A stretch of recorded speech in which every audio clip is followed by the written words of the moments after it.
मुरली नाम का एक सुनार था जो गहने बनाने का कारीगर था। उसकी कारीगरी की चर्चा दूर दूर तक फैली हुई थी। अपने कला का हुनर ऐसा बिखेरता था कि सोना उसके हाथ में जा कर के खिल उठते थे। इस प्रकार से दूर दूर से गांव के लोग, शहर के लोग गहने बनवाने आते थे। लेकिन उसकी पत्नी हमेशा बीमार रहती थी और सारे पैसे उसके बीमारी पर खर्च हो जाते थे। सारा इलाज करके थक गया, लेकिन उसके तबीयत में कोई फर्क न पड़ा। एक दिन उदास होकर के जंगल में एक महात्मा रहते थे, उनके पास चला जाता है मिलने को। महात्मा जी बड़े ध्यान से उसकी बातों को सुनते हैं और कहते हैं कि देखो, जीवन में सेवा और सच्चाई को अपनाओ। मनुष्य के कर्म ही सुख और दुख के कारण हैं, इसलिए अपने कर्मों में सुधार लाओ। कहा, बाबा मैं तो व्यापारी हूँ, वो भी सोने का। बिना सोने में मिलावट किए अच्छे गहने बनते नहीं हैं, और मिलावट के बाद भी कहना पड़ता है शुद्ध सोना दिया हूँ। महात्मा जी कहे कि यह गलत काम है, इसे त्याग दो, तभी सुधार होगी। मुरली कहा कि ठीक है बाबा, आज से हम सोना के गहना बनाना ही छोड़ देंगे, केवल चांदी के गहने बनाएंगे, उसमें मिलावट की गुंजाइश कम है, और सेवा भाव करेंगे। इस प्रकार से महात्मा जी को आश्वासन देकर और आशीर्वाद लेकर के घर लौट आता है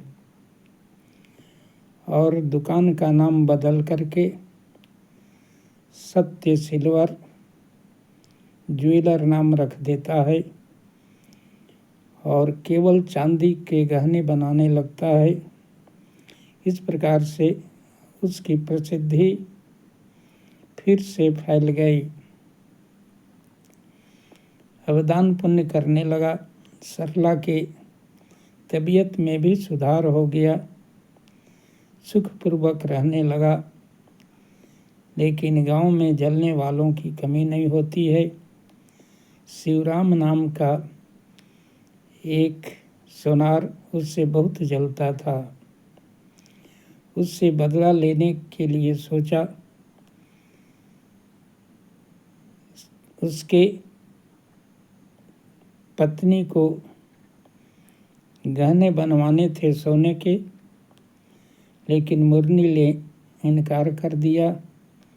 इसलिए सोचा कि इससे बदला कैसे लिया जाए।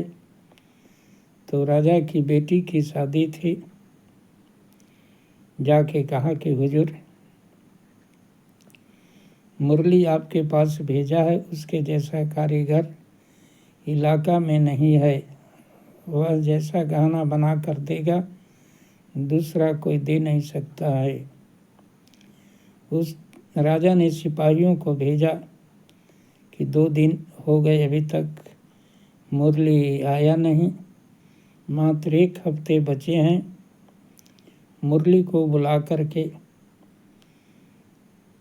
सैनिकों के द्वारा कहा कि तुमको 2 दिन से बुलाए, तुम ही आदमी भेज करके खबर दिया कि मैं गहने बनवाऊंगा।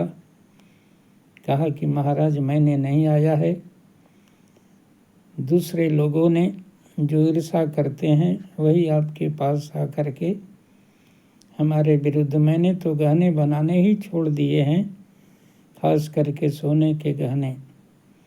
राजा कुछ नहीं सुना और जबरदस्ती सोना पकड़ा दिया।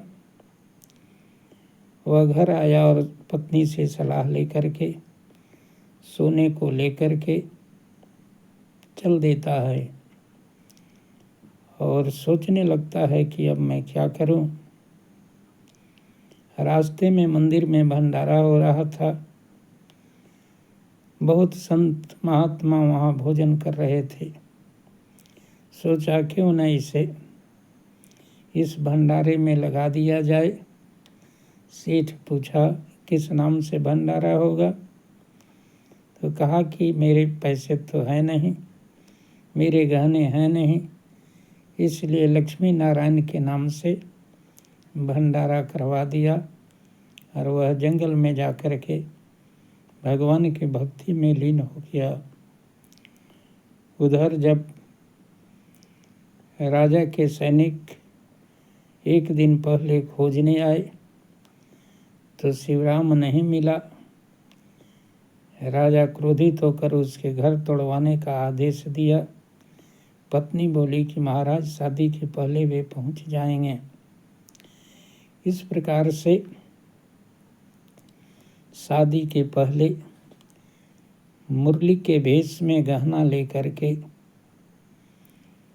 एक सुनार पहुंचता है।